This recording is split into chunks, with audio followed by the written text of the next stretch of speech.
Welcome to Transformed by Grace, an in-depth Bible study of God's Word, presented by the Berean Bible Society.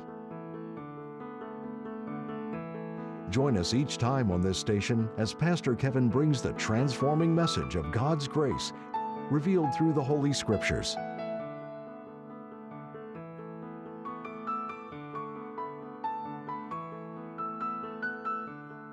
Cowboy walked out of the mercantile and suddenly came running back in. He stood up on a counter and he yelled, "Now who here went and painted my horse blue?" Nobody answered. Then he pulled out his two guns and yelled even louder, "Which no-good rotten scoundrel had the nerve to paint my horse blue?"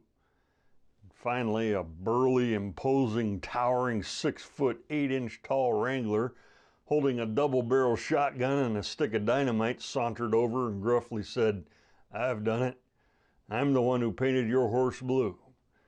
The cowboy looked at the man and said, "I just wanted to let you know the first coat is dry." Speaking of a no-good, rotten scoundrel, we'll be introduced to one in this portion of the book of Esther as we'll look at the rise of Haman. Esther chapter 3 verses 1 to 6 read, "After these things did King Ahasuerus promote Haman, the son of Hammedatha, the Agagite, and advanced him and set his seat above all the princes that were with him. And all the king's servants that were in the king's gate bowed and reverenced Haman, for the king had so commanded concerning him. But Mordecai bowed not, nor did him reverence. Then the king's servants which were in the king's gate said unto Mordecai, Why transgressest thou the king's commandment?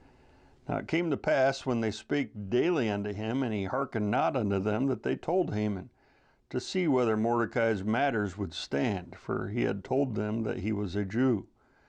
And when Haman saw that Mordecai bowed not, nor did him reverence, then was Haman full of wrath.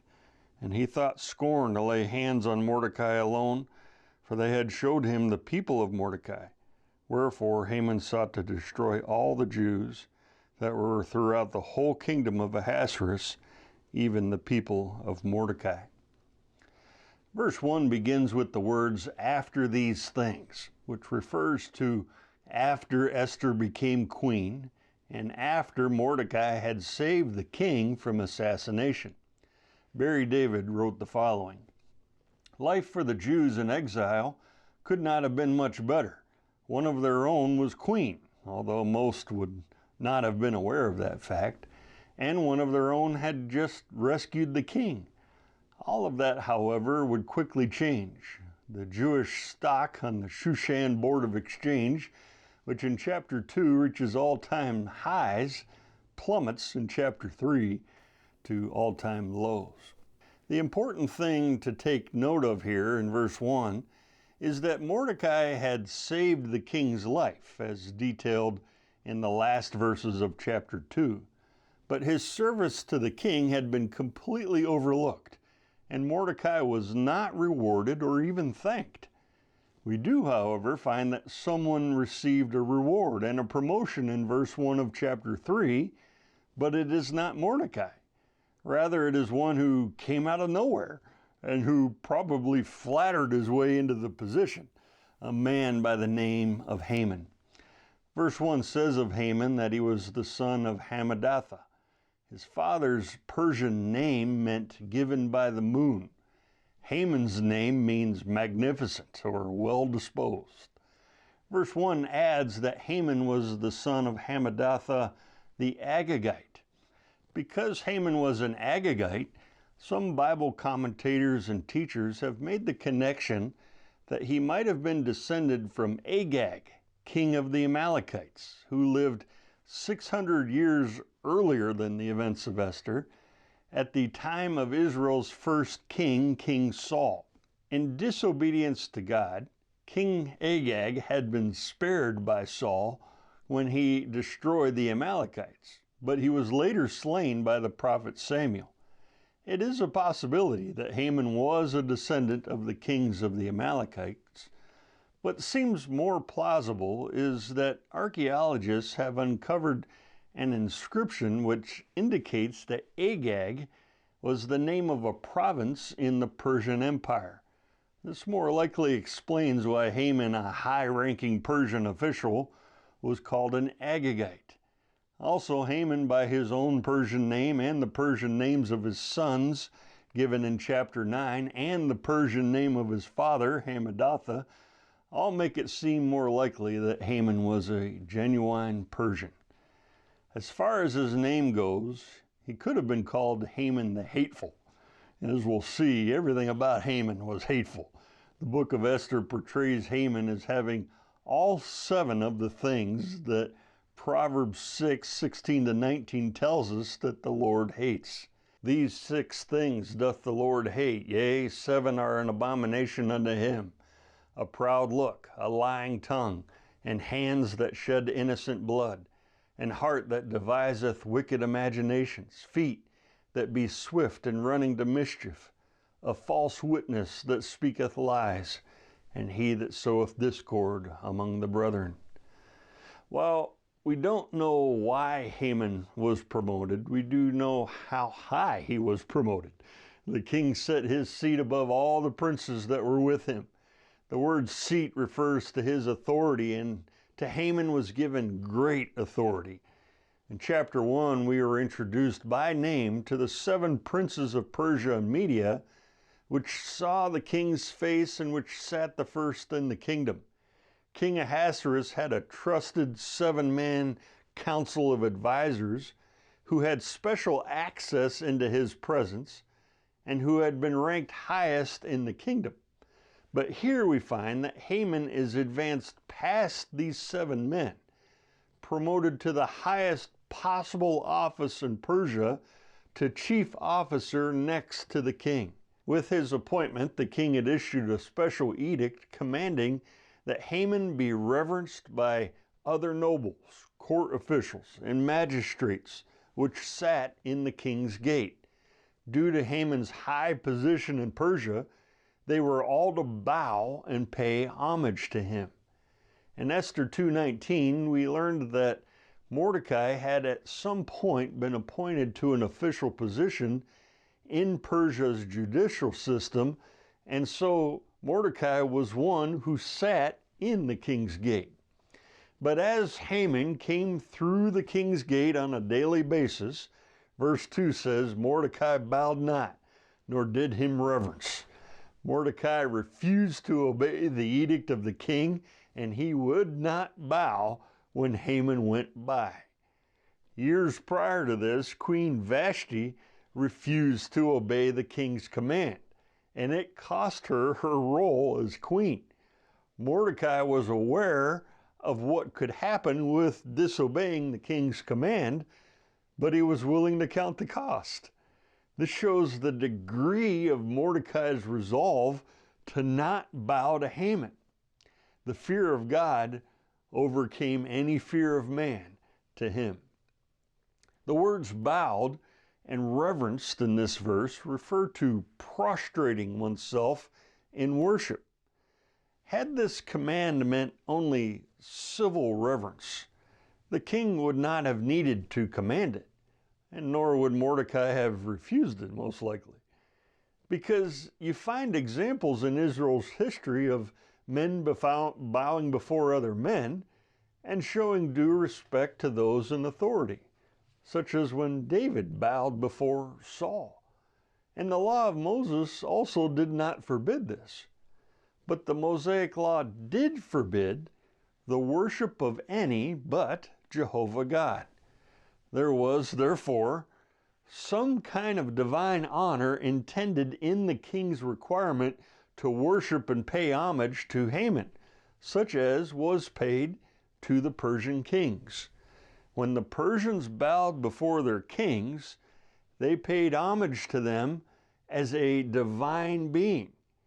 And this kind of divine worship was to be extended to Haman as King Ahasuerus' representative and second in command.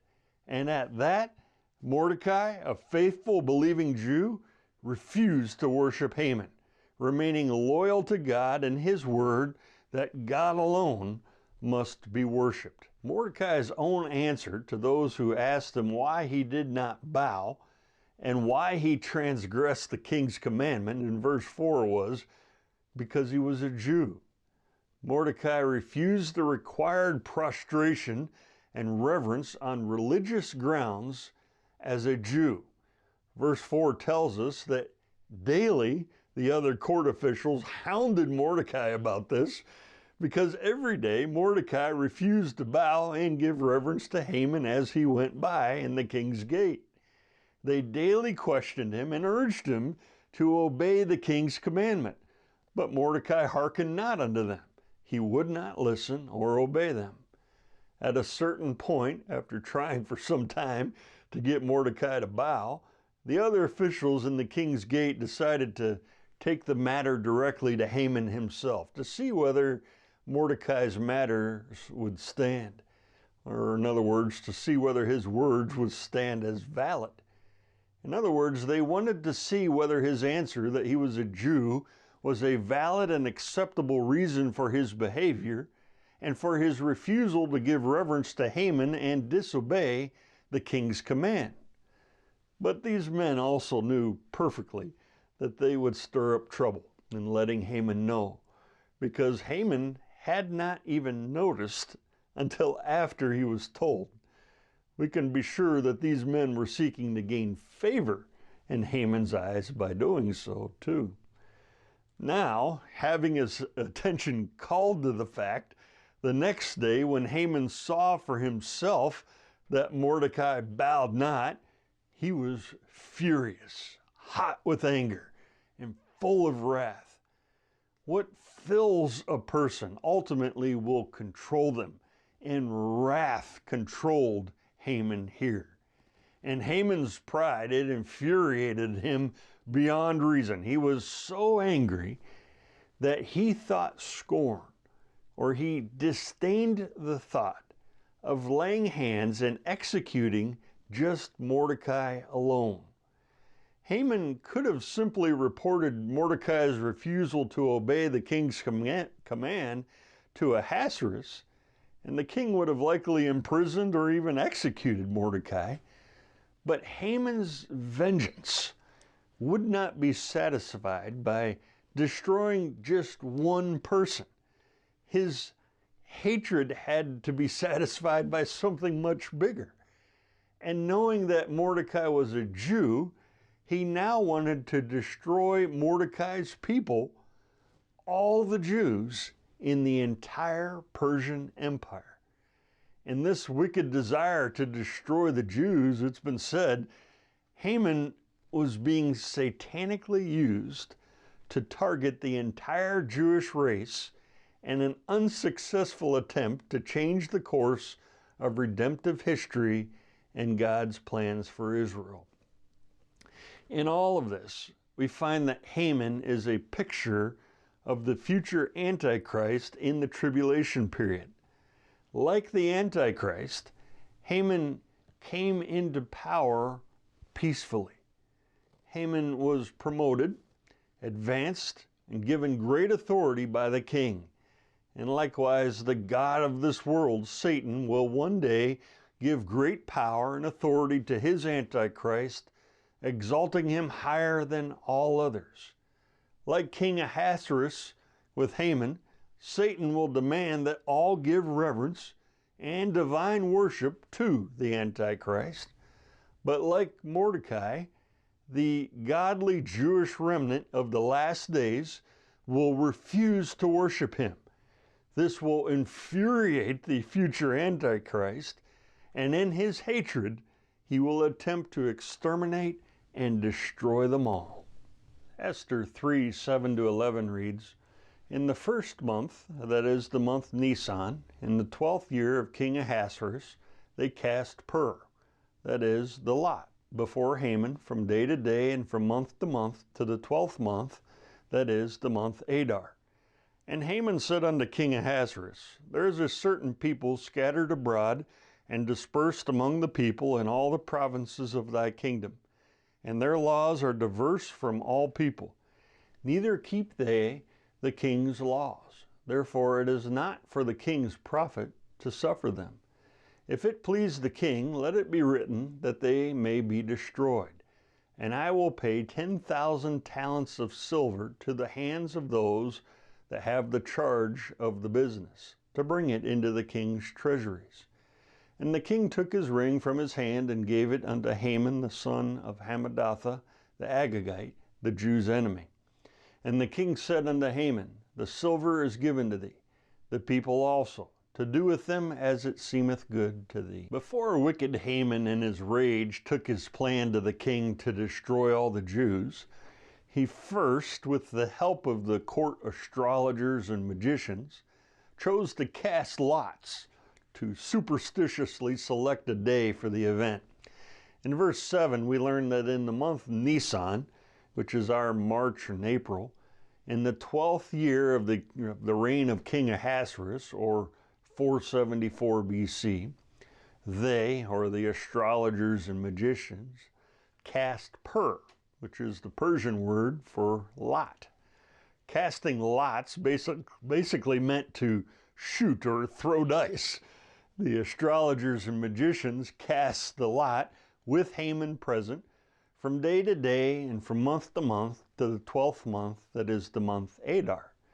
This does not mean that for a whole year they threw dice in front of Haman.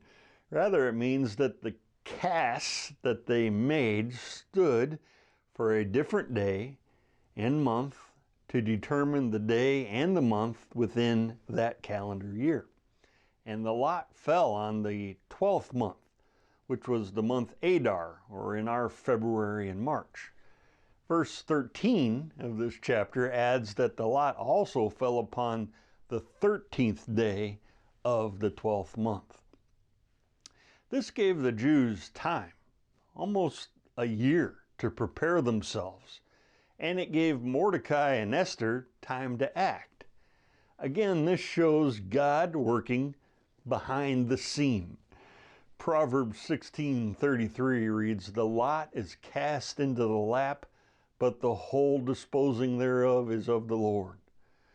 Like when the superstitious sailors in the great storm on the Mediterranean Sea cast lots to determine for whose cause this trouble had come upon them, and the lot fell on Jonah, the Lord was in control and at work here in this casting of lots here in Esther.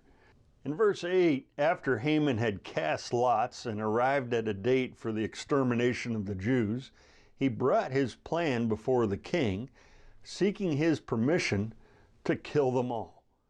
Haman presented his plan as if he only had the king's good at heart, and he hid his prejudice and his hatred.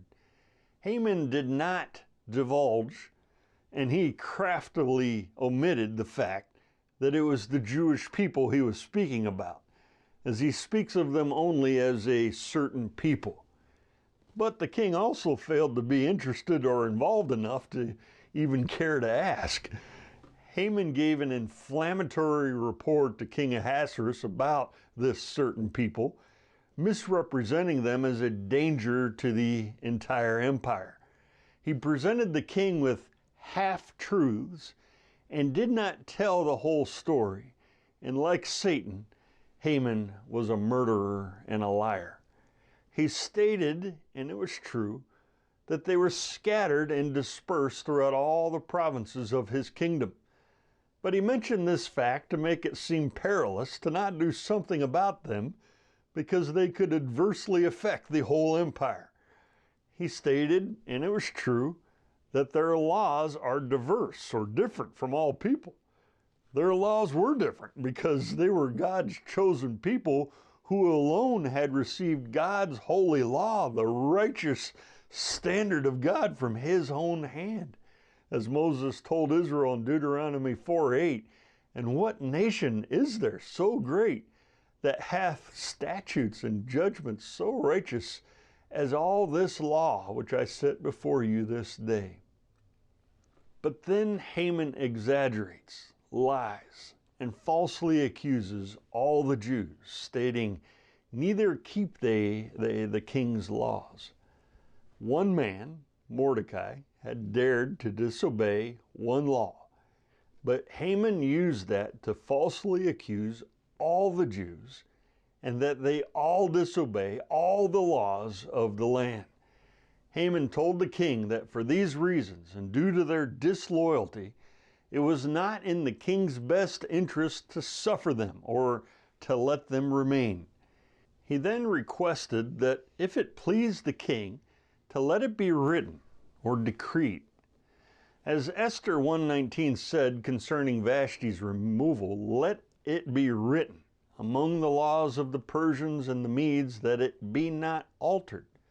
Once a decree was written and given by the king, it could not be changed or reversed according to Persian law.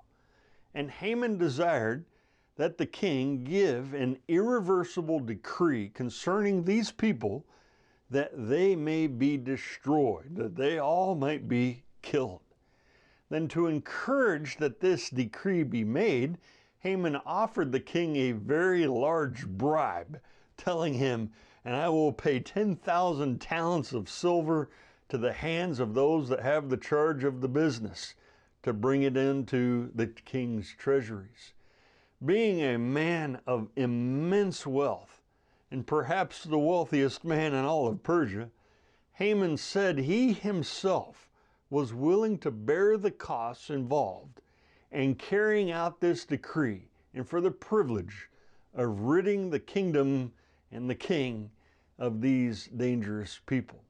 He offered the king 10,000 talents of silver, which is equal to 375 tons, 750,000 pounds, or 12 million ounces of silver.